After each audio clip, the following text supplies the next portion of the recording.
Саламатсыздар, урматтуу Чалкан медиа каналынын көрөрмандары. 22 апрелге алынган өлкөбүздөгү акыркы сааттагы жаңылыктар менен сиздерди тааныштырабыз. Каналыбызга катталып, ой пикирлериңиздер менен бөлүшүңүздөр.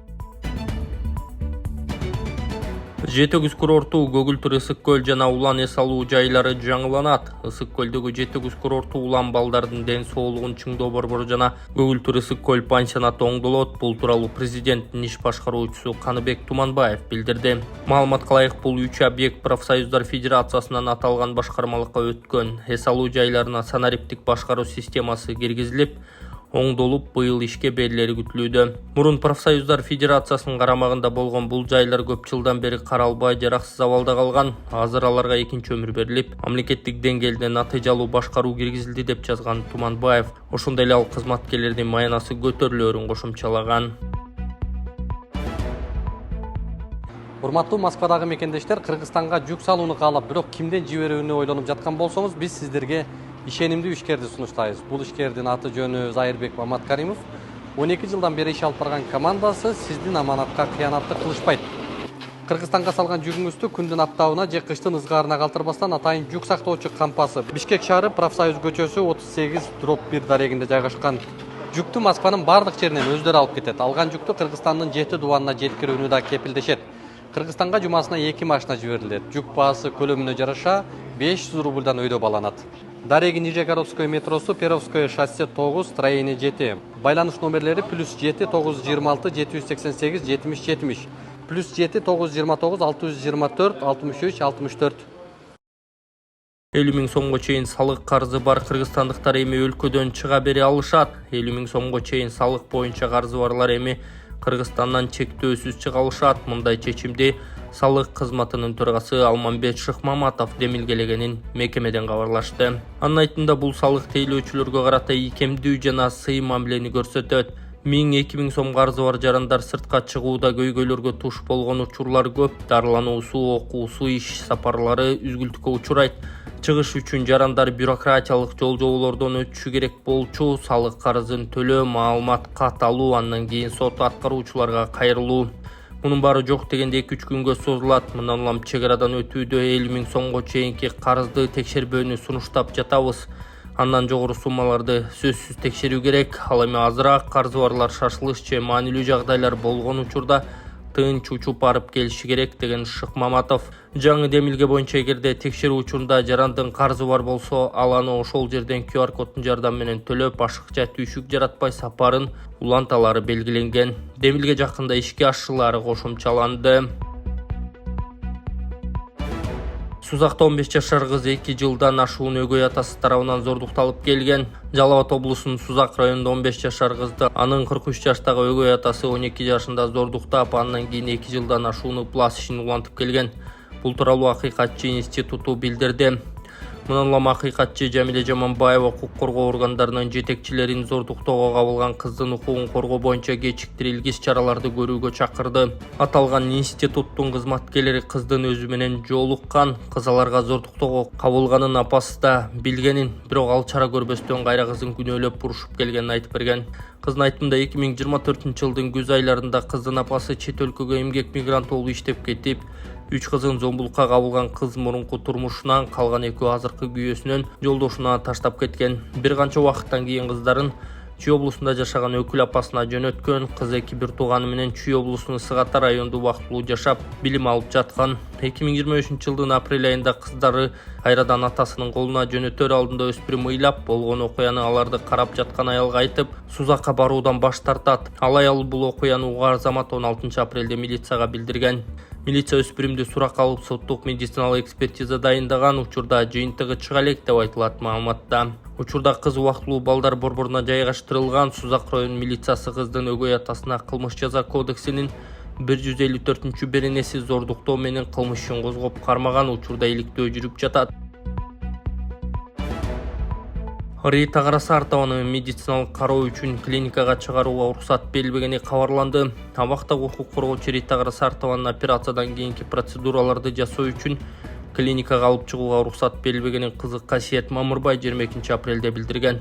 Ал Карасартованын жаагына оор операция жасалганын, андан кийин 1 жума бою катуу кыйналганын жазган. СИЗО жетекчиси дарыгерди мекемеге киргизүүгө макул экенин айтты, бирок мындай шартта бул өтө кооптуу. Эгер кайра кан токтобой ага баштасачы, ал жерде ушундай операцияларга ылайыктуу жабдуу барбы деп жазган Мамырбай. Улуттук коопсуздук мамлекеттик комитети бул билдирүүгө комментарий бере элек. Укук коргоочу Рита Карасартова 4 апрелде кармалып, 2 айга камакка алынган. Кармалардын алдында Карасартова өз үйүндө тинтүү жүрүп жатканын Facebookка жазып, буга 10 апрелден бери дайыны чыкпай жатканы айтылган. Тилекмат Кудайберген уулуна Күрөнөвгө таандык делген катты өзүнүн социалдык баракчасына жарыялаганына байланыштырган. Прокуратура Карасартовага кылмыш жаза кодексинин 278-беренесинин массалык башаламдыктар 3-пункту бийлик өкүлдөрүнүн мыйзамдуу талаптарына жигердүү баш ийбөөгө жана массалык башаламдыктарга чакырыктар, ошого тете жарандарга зомбулук көрсөтүүгө чакырыктар боюнча айып тагылганын жарыялаган.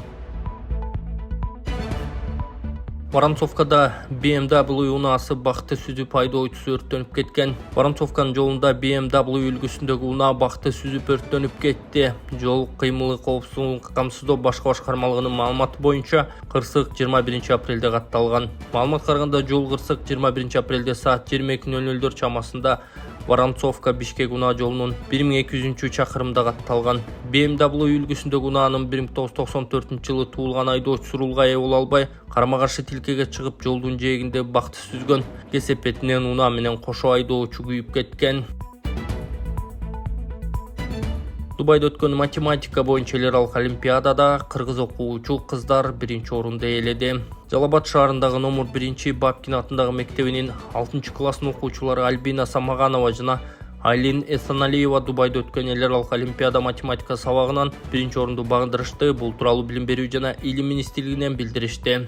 Шаардык билим берүү бөлүмүнүн башчысы Рыспек Калчаев бул жеңиш окуучуларыбыздын үзүрлүү эмгегинин, мугалимдердин талкпаган мээнетинин жана билимге умтулган жаш муундун өжөрлүгүнүн жемиши экенин белгиледи. Окуучуларды жана алардын ата-энелерин Жалал-Абад шаарынын мэри Эрнисбек Ормоков кабыл алып, ийгиликтер менен куттуктап, мэриянын ыраазычылык баракчасын тапшырган. Белгилей кетсек, Дубай шаарында өткөн эл аралык олимпиадага 8 мамлекеттен 3000ден ашуун окуучу катышкан. Ассаламу алейкум, кыргыз элим. Аты жөнүм Алимов Дастанбек, 1999-жылы төрөлгөнмүн.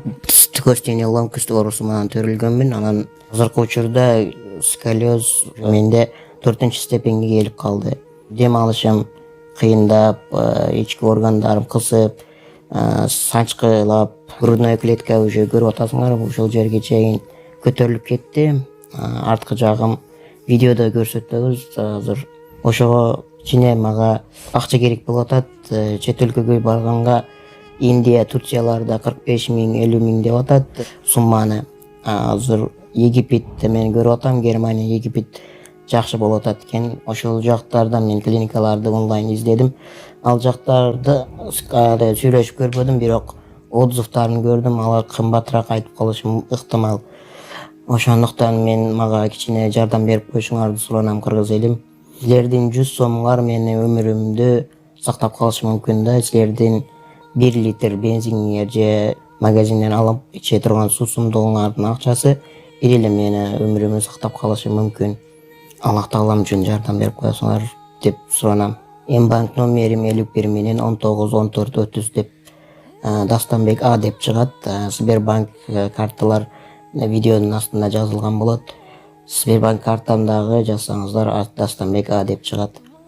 Ош мэриясынын кызматкери жалданмачылыкка шек саналып кармалды. Ош шаардын мэриясынын басма сөз кызматкери жалданмачылыкка айыпталып кармалганы белгилүү болду. Бишкектин 1-май райондук соту 19 апрелде кызматкердин бөгөт чарасын карап 17 июнга чейин камакка алуу чечимин чыгарган. Райондук соттун маалыматына караганда улуттук коопсуздук мамлекеттик комитет ага кылмыш жаза кодексинин 416-беренесинин 1-бөлүгүнүн негизинде кылмыш ишин козгогон. Беренедеги бул бөлүктө башка мамлекеттердеги куралдуу жаңжалдарда же мамлекеттик бийликти кулатууга же аймактык бүтүндүгүн бузууга багытталган зомбулук аракеттерде пайдалануу максатында жалдануучуларды азгырып тартуу, каржылоо, материалдык жактан камсыз кылуу, үйрөтүү, ошондой эле жалдануучуларды согуштук жаңжалдарда же аракеттерде пайдалануу деп көрсөтүлгөн. Ош шаардык мэриясынан бир кызматкер кармалганын растап толук маалымат берген жок. УКМК комментарий бере элек. Шек саналган адам кандай негизде кимге жалданганы тууралуу расмий маалымат айтыла элек. Буга чейин ар кандай шартта Орусиянын тарабында Украинада согушка катышкан 3 кыргызстандыктын иши резонанс жараткан. Украинадагы согушка катышкан 3 соттолгон кыргызстандык Аскар Кубанычбек уулу орус армиясы менен кайрадан келишим түзгөнү кабарланган. Ал буга чейин Кыргызстанда 7 жылга соттолуп, кийин пробация менен бошотулган соң чек араны мыйзамсыз кесип өтүп Орусияга чыгып кеткени маалым болгон. Арабанда Украинадагы согушка катышкан деп шек саналган жаран 5 жылга соттолсо, нарында Орусиянын Вагнер менчик аскер компаниясы менен согушка барганы үчүн соттолгон Бекназар Бөрүгул уулу мунапыс менен абактан бошотулган. Кыргызстандын мыйзамы жарандарга чет өлкөдөгү согуштуу аракеттерге катышуусуна тыюу салат. УКМК бул кылмышты жасаган жарандар 15 жылга чейин абакка кесилерин эскертип келет. Талашта иш жүзүндө окубаган студенттерге дипломдор берилген. Талас облусунун Айтматов районундагы номер 13 Төлөбердиев атындагы кесиптик лицейинде иш жүзүндө окубаган 14 студентке экзамендик баалар коюлуп, дипломдор мыйзамсыз берилген. Бул тууралуу башкы прокуратура маалымдады. Маалыматта айтылгандай, прокуратура тарабынан жүргүзүлгөн текшерүүдө аталган студенттер Кыргызстандын аймагында болбогондугу аныкталган. Бул факт боюнча Кылмыш жаза кодексинин 337 беренеси кызмат абалынан кыянат менен пайдалануу менен кылмыш иши козголгон учурда тергөө амалдары жүрүп жатат. 12 жылдык окуу быйыл мектептерде окуучулар секирик жасашпайт. Алдыда окуу жылында 12 жылдык билим берүүнүн алкагында бир класстан экинчисине секирик жасалбайт. Бул тууралуу Билим берүү министрлигинин өкүлү Ольга Брызгалова Бишкек шаардык кеңешинде билдирди. Анын айтымында класстарга секирүү акырындык менен болот. Быйыл сентябрда 1 класска бара турган 6 жаштагы балдар 12 жыл окуйт, 2 класска бара турган 7 жаштагы балдар 11 жыл окушат. Калган класстар быйыл мурунку эле режимде окуйт, бирок окутуунун стандарттары өзгөрөт деген Брызгалова. Буга чейин Билим берүү министрлигинин мектептен тышкары жана кошумча билим берүү башкармалыгынын баш катчысы Фариза Солтогулова 12 жылдык окутууга өтүүнүн алкагында 3 класстын балдары 2015 жылы төрөлгөндөр секирик жасап 5-6 класска, 6 класстын балдары 2012 жылы төрөлгөндөр 8 класска аттай турганын кабарлаган. Ошто жол куруу үчүн буздурулчу 37 объектиге 67 миллион сом компенсация төлөнөт. Бишкек-Ош жолун Ош шаарындагы Турсунбаев көчөсү менен бириктирүүчү 599 метрлик 4 тилкелүү жол курулууда буздурула турган кызыл сызыктагы курулуштарга кенемте төлөнөт. Токтомго министрлер кабинетинин төрагасы Адылбек Касмалиев кол койгон. Маалыматка ылайык, бузулуучу курулуштардын ээлерине көз карандысыз баалоочулардын корутундусу негизинде бир жолку материалдык жардам катары 67 миллион 829 772 сом бөлүнөт. Ош облустук өкүлчүлүктөн жалпы 37 курулуш ээсине кенемте каралганын, анын 5-өө коммерциялык жай экенин белгилешти. Каражат республикалык бюджеттен бөлүнөрү кошумчаланган. Токтогул суу сактагычындагы суунун көлөмү 21 апрелге карата Токтогул суу сактагычындагы топтолгон суунун көлөмү 8 миллиард 7 миллион куб метрди түздү. Бул туурасында электр станциялар ишканасынын маалыматында айтылат.